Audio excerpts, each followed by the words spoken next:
Powered by Riverside FM. Welcome to another edition of Unconventional Playbook. You peers and new you peers, please hit that like and subscribe button to continue to help the station to grow. You know, I'm going to take a deep dive, and I labeled this video Minnesota Vikings quarterback school because I'm always intrigued by the thoughts of quarterbacks, you know, in their quiet moments. You know, everybody's going to say the right things in front of the camera, and you're not going to get as candid of a response when you ask certain questions to these quarterbacks. And sometimes I just sit back and I think about it. So I want to just dedicate this podcast, this segment to just analyzing what different people must be thinking within the Minnesota Vikings organization, and then just specific individuals. And I think you got to start with Sam Darnold. I mean, to see in the locker room yesterday after the game, Sam Darnold coming in after an interview that he had with Tom Brady. So he was one of the last ones in the locker room, if not the last one in the locker room. And he comes in and he is just doused. He's just doused with water from his teammates walking through him. And then they pick him up and then they lift him on their shoulders and start singing the song Many Men by 50. And don't you wonder, like, what's going through Sam Darnold's mind? When you look at his journey coming out of USC, being the third overall pick in the draft, going to the Jets, we all know how that ended. He got a second opportunity with the Carolina Panthers. He was in a quarterback battle for all intents and purposes with Baker Mayfield. He started early, then Baker Mayfield took over, and things really didn't work out for Sam Darnold with the Carolina Panthers. And I think everybody just kind of said, well, he's been with two teams, hasn't gotten it done. The whole Sam Darnold trial and error thing is over. He's going to be probably a journeyman backup for a variety of different teams for the majority of his career. And that's just what he's going to be. So he goes to San Francisco, and he's primarily a backup to Brock Purdy. Shanahan is his coach, highly touted. Head coach, knows what he's doing. And then the whole Kirk Cousins thing happened with the Minnesota Vikings, and the Minnesota Vikings bring him in for 1 year, $10 million, which was a good deal. And I think at the time of the deal, I thought it was a great signing, man. I thought it was a great signing because there was no risk in it. You're on the hook for 1 year. Sam Darnold, a lot of potential, high ceiling, big, strong, strapping quarterback, will help us transition to J.J. McCarthy.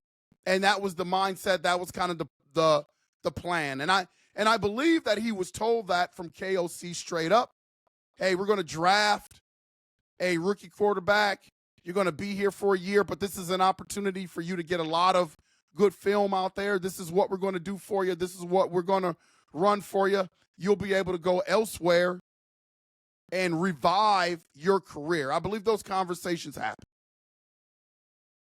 But, man, not in a million years that I don't think anyone expected Sam Darnold to have this kind of year. I know that there were people out there that thought he would be pretty decent because he had a great supporting cast around him, a lot of great fits around him. I can look back at past podcasts that we've had here on UP, and we talked about those such things. I think we were on board with, we thought he would have a pretty good season, probably better than any season that he's ever had. But if I'm being candid and honest, I didn't see this from Sam Darnold. And I would argue he will probably never admit this in public, but I believe that he's probably surprised at this. When he's on the shoulders of his teammates getting doused by water after dismantling the Green Bay Packers. I mean, showing up and showing out against the Green Bay Packers. Again, This is not a ham and egg defense. This is not a ham and egg team. They came in playing some of the best football that they've played all year on both sides of the ball. Passing game, running game, defense, the Green Bay Packers. And to go into that game with the expectations of fighting for the number one seed and putting in work yesterday, 377, 3 touchdowns, 1 pick. And to be on the shoulders of your teammates while they're chanting many men. What must be going through Sam Darnold's mind? Man, this has to be a hell of a ride for that guy. And as a coach, I'm always interested in the quiet moments, not the moments that are always in front of the camera or the moments in the locker room where you see KOC give those great locker room speeches. I just wonder what Sam Darnold thinks when he's at home on his couch, maybe talking to his significant other. Just in those quiet moments, could he have ever imagined that this season would be like this? I mean, this guy is literally going to go from making $10 million a year to where if the Vikings don't franchise tag him, and it looks like the franchise tag may end up around $41 million a year, let's say he were to walk away from the Minnesota Vikings and sign elsewhere. Let's start there first.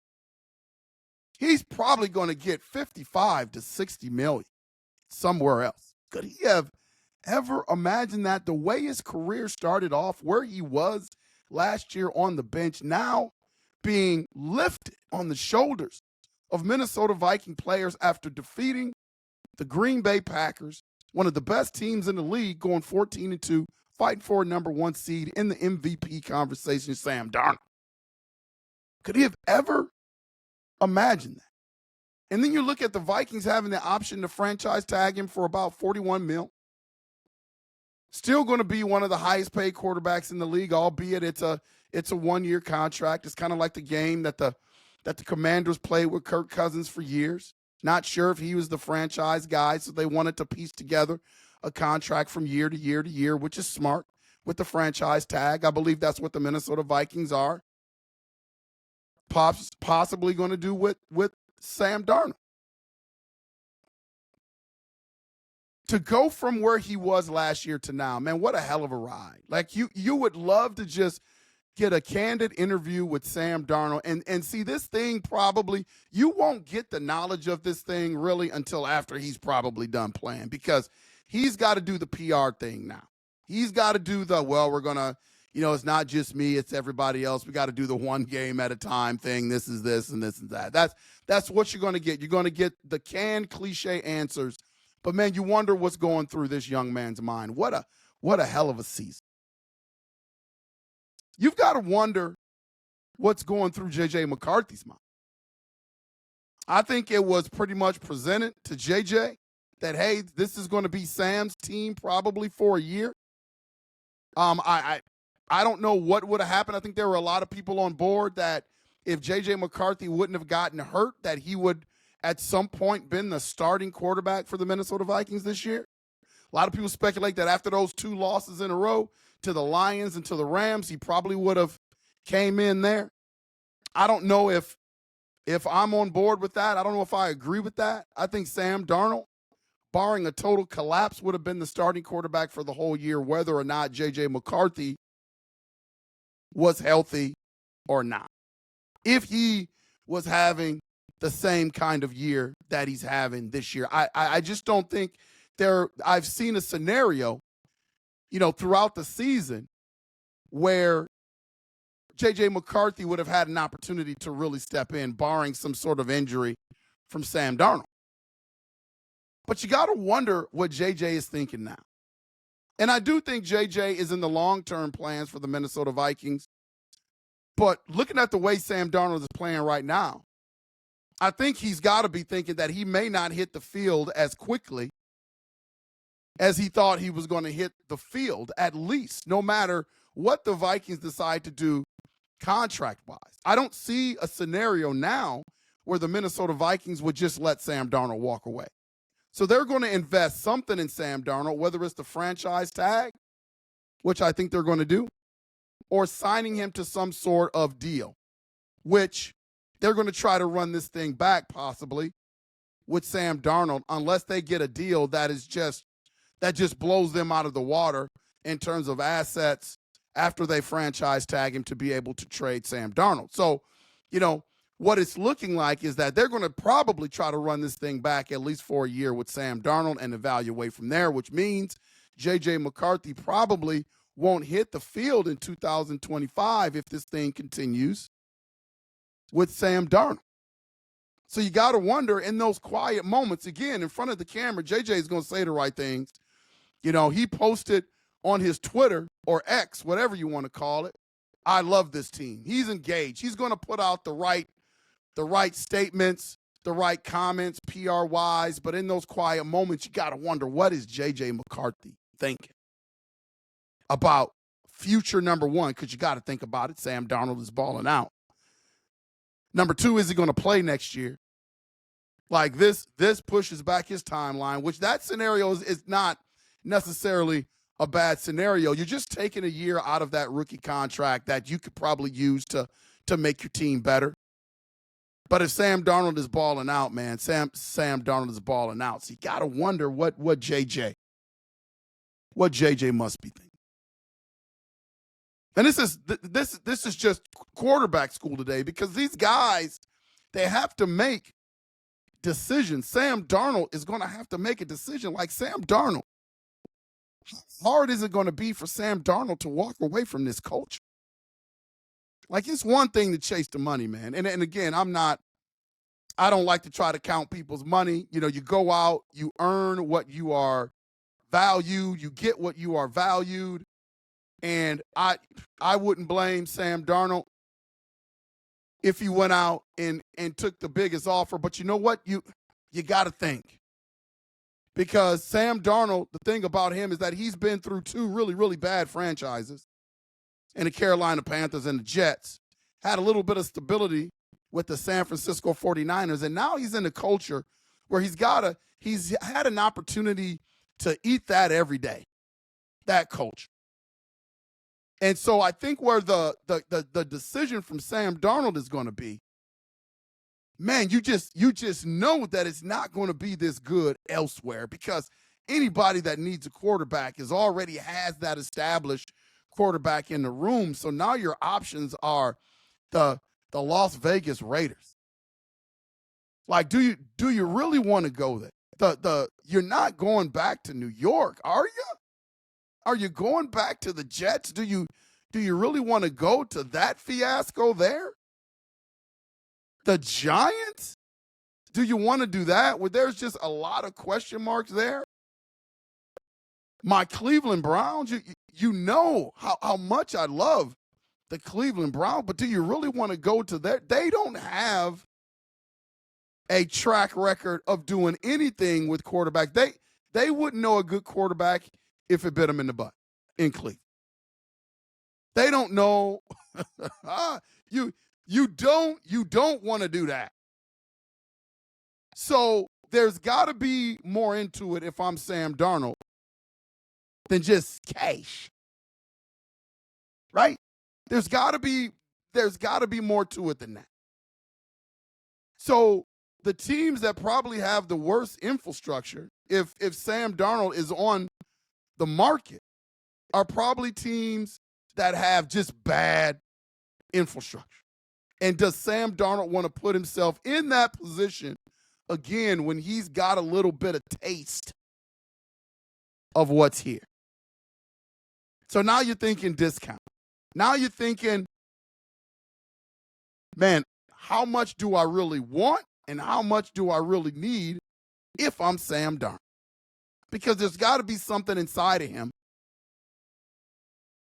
that wants to stay in this culture after being around it for a year and having the most successful year that he's probably ever had in his career, not excluding any levels. I mean, it's absolutely fantastic. This is what I'm talking about when you go into quarterback school. Because now you got to think, man, it's not like this everywhere. You've got to imagine, or you've got to ask yourself, what is the front office people thinking? Kwesi Adofo-Mensah. KOC's trying to win ball games right now, but he's thinking about in the back of his mind, what do we do with Sam Darnold after this year? The Wolves. Like these are major decisions that are going to have to be made. It's quarterback school. And Kwesi has done a really good job at making the hard decisions for the Minnesota Vikings. I mean, he did it with Danielle Hunter. He did it with Kirk Cousins. So if I know Kwesi like I know Kwesi, there's probably a hard line number that he's not going to go past for Sam Darnold in terms of some sort of multi-year deal. I think he's smart enough to understand the luxury of being able to franchise Sam Darnold. It's a one-year cap responsibility. Problem is, how much do you need in terms of salary cap dollars to fill out the rest of your team, and how much of a drop-off do you think it would be if J.J. McCarthy came in and quarterbacked the team next year with the quarterback whisperer, coach of the year, Kevin O'Connell? Major decisions, man. Good decisions to have. But again, this is quarterback school. Like all these things come into play. The conversations, they're not going to tell you right now that they're thinking about this stuff, but there has to be a little bit of thinking ahead before you get to that point. And I believe some of these conversations, candidly, are going on behind closed doors with the Minnesota Vikings, man. I would just love to be in the room in quarterback school. What do you think Kirk Cousins is thinking, man? Again, quarterback school. What do you think he's thinking? He basically took the money. Don't get it twisted. He was offered a contract with the Minnesota Vikings, but behind closed doors, I said, I think they were letting him know, hey, we would have you back for this number, and we're not going to guarantee this amount. And Kirk Cousins was like, I'm out. I'm going to a ready-made Super Bowl team in Atlanta. And there are a lot of Kirk Cousins supporters that were really upset when the Minnesota Vikings let him go and didn't resign. And that's because he had some pretty good years here. Not great years, but he had some pretty good years. And you can argue before he got hurt, he was starting to trend upward. I don't agree with all the MVP talk. Like people were saying he was on his way to an MVP season. Like I didn't see that. Minnesota Vikings didn't have a great start with Kirk Cousins at the helm last year to start the season. So, if there's some hesitation with putting Sam Darnold in the MVP conversation right now, the way he's balling out, Kirk Cousins sure as hell wasn't in the MVP conversation after his start last year. But I acquiesce. He was having a pretty good career here with the Minnesota Vikings. Not great, but good. Not great, but good. And he takes the money and runs to the Atlanta Falcons, and now things just didn't work out there. Things didn't work out there. And all the things that we have been seeing here in terms of Kirk Cousins, how he plays in big moments, his consistency, his ability to throw the ball downfield and make plays, not play conservative, came to roost with the Atlanta Falcons, and they benched him for Michael Penix Jr. But you have to wonder, Kirk Cousins in Atlanta, he will tell you that he's concentrating on his team and he's not really paying attention, but that he's paying attention to what's going on with the Minnesota Vikings. And he's looking at Sam Darnold flourish with the Minnesota Vikings in this culture. And I bet you he has a little regret because he understands the culture and the coaching acumen of KOC, the ability to understand quarterbacks, hence the nickname, the quarterback whisperer. Man, you got to think in those quiet moments when Kirk Cousins is away from the facilities and away from the camera, does he regret his decision, and what does he think about what's going on in Minneapolis with the Minnesota Vikings without him? He was supposed to be the answer. He got paid like he was the answer and came up short. And now you have a guy that's making $10 million that was on the scrap heap coming in, combining with Kevin O'Connell, and doing fantastic things. You got to wonder what he's thinking. Don't you guys ever wonder that? Don't you guys ever wonder what these quarterbacks are thinking right now of what's going on? We can even go, again, quarterback school. We can even go to Daniel Jones. Daniel Jones was the franchise guy for the New York Giants, got a big contract after we lost the playoff game to the New York Giants. And now things didn't work out in New York. Hits the waiver wire. Minnesota Vikings pick him up. Now he's on the Minnesota Vikings practice squad. See, I see that the Minnesota Vikings, two things. I think they picked up Daniel Jones for a reason. This is not a mistake, UP Nation. People are wondering why did we pick up Daniel Jones? This is not a mistake. This is very strategic. I believe the main reason why they picked up Daniel Jones is that if something goes wrong with Sam Darnold in terms of injury, I believe that the coaching staff is on board with Sam Darnold, and I don't think there's any one bad game that he can have where he's going to be replaced. But injuries can happen at any time in the NFL. We all know that. So if anything were to happen during this run to Sam Darnold physically, I think KOC has seen enough of Nick Mullins and really don't have the confidence in ripping. So now you have a guy like Daniel Jones, which a lot of people criticize, but he's won a playoff game against our Minnesota Vikings, and he's got a lot of starts under his belt. If worst case scenario Sam Darnold goes down, we have the option to go to a viable veteran quarterback that has been there, done that. I think that was the main reason why the Minnesota Vikings brought in Daniel Jones. Second reason why is to get him a taste of the culture around him, because I think they would love to have him be the backup quarterback if Sam Darnold leaves. Now, if Sam Darnold doesn't leave, I think Daniel Jones is gone. But if for some reason it doesn't work out for Sam Darnold to resign here, or we franchise tag Sam Darnold and we trade it for some assets, and now J.J. McCarthy becomes starting quarterback for 2025, Daniel Jones is a viable backup.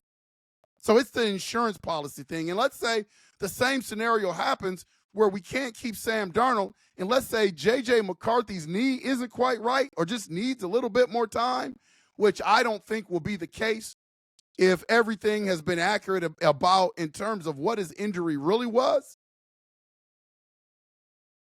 Man, you still have a viable backup in Daniel Jones, where if he needed to start the season for some reason, if J.J. McCarthy wasn't ready, man, what an insurance policy that is. And see, our brass right now, the Minnesota Vikings brass, dude, it's awesome. These guys are thinking 2 to 3 steps ahead. Like, you got to love that from the Minnesota Vikings. So, in short, man, I think we have the best quarterback room in the league that gives us a lot of different options. It's quarterback school, man. It's quarterback school.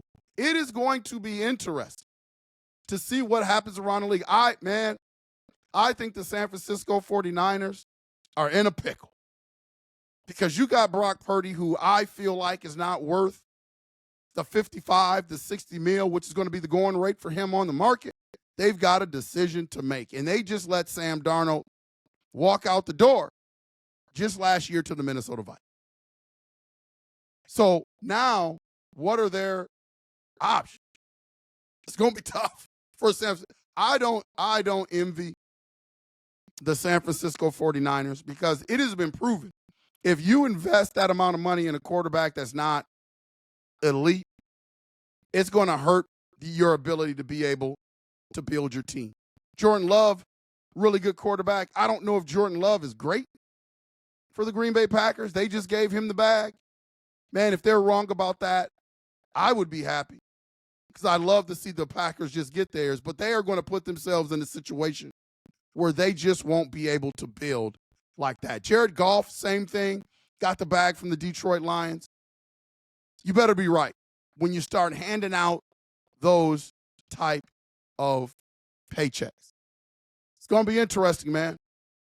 The quarterback situation in the league is paramount. You've got to get it right.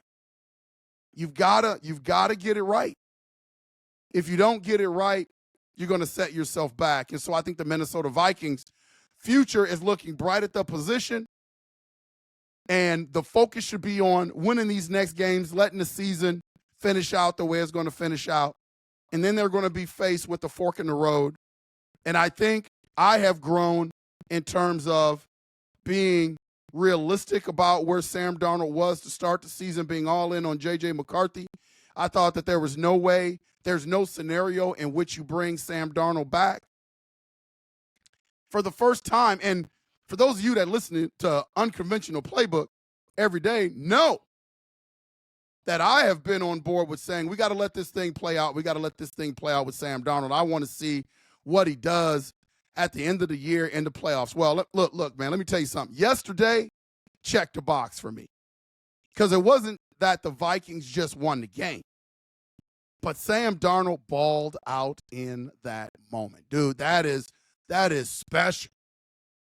We haven't had a whole lot of that around here. 377, 3 touchdowns, 1 interception, 33 for 43.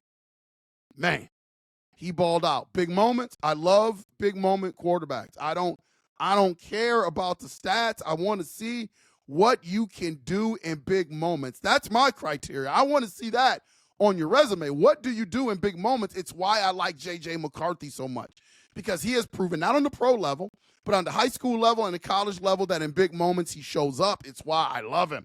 That's the DNA that I want in my quarterback. And Sam Darnold showed that yesterday. And if he does it again next week, Sunday night, that will solidify my confidence in him even more. Big moments. The dude shows up. It's going to be interesting, man. This has been Unconventional Playbook Quarterback School. Please hit that like and subscribe button. Man, I just wanted to get on here and just talk about what these quarterbacks must be thinking right now. All the stuff that's going on, man. I would just love to be able to sit down and talk with them candidly without any of the lights and cameras and just get their thoughts on what's going on, especially Sam Darnold. Did he ever imagine that he would be having the season that he's having this year? Should be in the conversation for MVP. How could you not put him there? I know Saquon went for 2,000, man, but everybody saw Saquon have that ability. Dude, people had put Sam Darnold on the scrap heap like he was nothing. And I think the main reason why people aren't going crazy over the Vikings is because they're waiting for Sam Darnold to fail, man. And I don't think it's coming. I don't think it's coming. After that game yesterday, he was dealing yesterday. I don't think it's coming. I know Saquon's having a good year. I know Josh Allen is having a good year. But, man, Sam Darnold was expected to do absolutely nothing. He is on the verge of breaking the record for most quarterback ratings over 100 in a season. Sam Darnold. Unbelievable, man. Please hit that like and subscribe button. We will make sure to see you when we see ya. Latrey, take us home, man.